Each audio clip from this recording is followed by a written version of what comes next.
through the phases very quickly, but you have the details. Phase 1. Again, you have to go through those gating criteria related to 14 days of decreasing evidence of illness and decreasing testing despite adequate testing.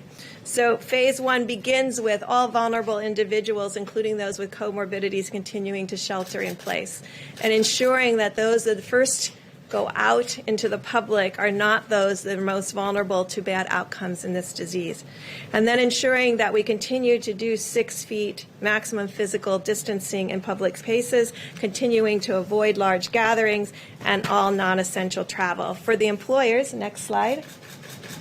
Again, if a vulnerable population needs to return to work and cannot be teleworking, there should be special accommodations for all vulnerable populations, as well as options for teleworking. We believe every employee should encourage work return in phases from 20% or 25% to 40% to 50%. And again, minimize all non-essential travel. Phase 1 continued. Next slide. If the schools are already closed, they should remain closed. All visits to senior living facilities and hospitals should continue to be prohibited.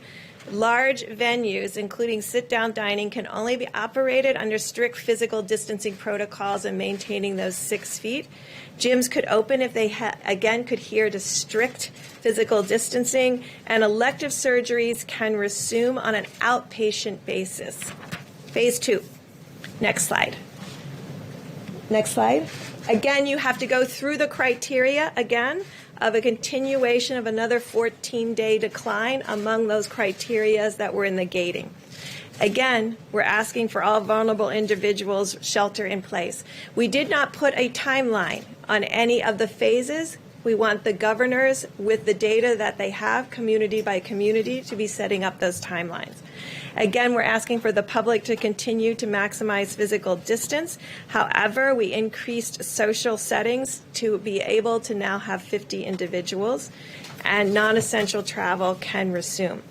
Next slide.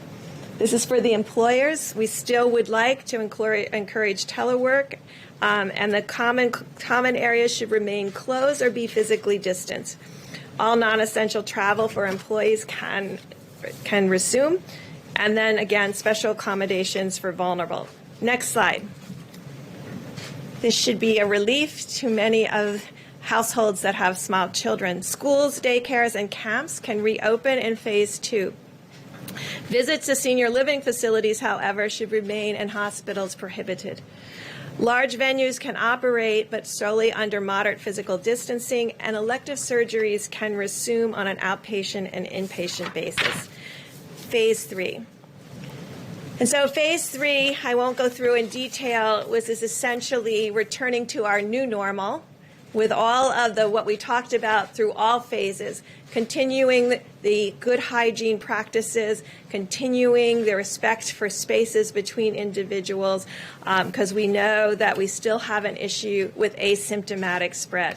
I do believe with this plan that we're both confronting the issue of finding symptomatic individuals through our networks with early alert, as well as those who come and present to different hospitals and emergency room with testing and contact tracing, but critically have put in place what we believe is a safety net through asymptomatic sentinel surveillance that is centered around our most vulnerable groups between nursing homes and our Native American people and indigenous populations, and our inner city groups that we know may be in multi-generational households and of unique risk.